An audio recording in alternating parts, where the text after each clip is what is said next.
I'm gonna be real with y'all. When there was news that Ollie Bearman was gonna be in Formula One next year to race for the Haas F1 team, I was honestly skeptical about that news because Ollie Bearman is still in the middle of doing Formula 2. He's been solid, won some races. He won 4 races in 2023. He won 2 races so far in 2024. And he's not much of a race-winning contender alongside with like other drivers.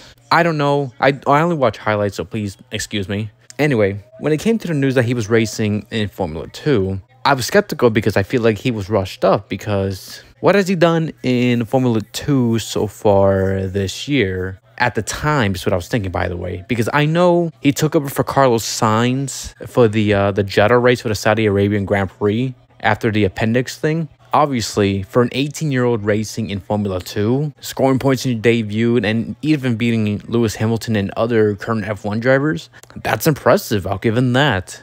And that was his only race so far until Kevin Magnussen was banned for only 1 race after making contact with Pierre Gasly, reaching 12 penalty points, and Bearman would take over for Magnussen for the Baku Grand Prix race. And I'm gonna be honest, that race honestly changed my mind about Ollie Bearman because that was his 2nd straight Formula 1 race. He scored points once again in a different team.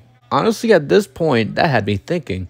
He honestly changed my mind. He kind of proved me wrong. I'm like, holy shit, is he actually ready for Formula 1? Well, here's the thing. He's only done 2 races so far. Kevin Magnussen will be back in Haas, and there's no other like random Formula 1 rides Bearman could do. But with the way he was performing, keeping it clean, doing his best, and scoring points, I feel like he might be ready for Formula 1. I feel like he's actually ready for this. So far, he's 2 for 2.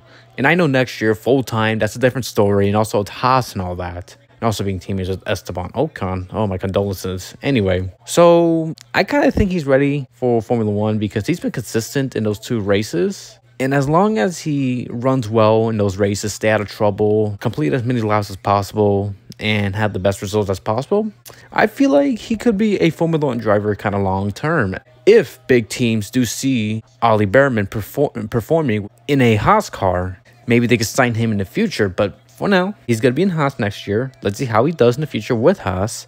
Let's see if he does race for bigger teams moving forward in the future, if he does stay in Formula 1 for that long. But to be honest, I feel like he's ready. I feel like he can bring it back in one piece and run in good positions, running in points and all that. I feel like he's ready for it. I do apologize for not making sense or stuttering and all that. But yeah, I feel like he's ready to be in Formula 1. Just like a while ago, I was thinking Ollie Bearman is being rushed. But I feel like I have more faith in Ollie Bearman in Formula 1 next year than Kimi Antonelli. Now I know. Let's see how those rookies do next year, even alongside with Jack Doonan. So let's see how they all do next year, even Ollie Bearman.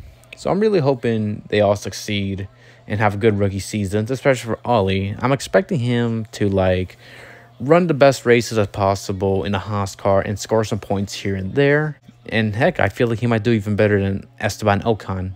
That's my prediction, let's just say, and that's just what I think. What do y'all think? Is Ollie Bearman actually ready for Formula 1? Is he not? How do you think he'll do next year? Let's see how he does. So yeah, that's going to do it for another video. Thank y'all so much for watching. This is Ian the Motorsports Man signing off. Goodbye, everybody.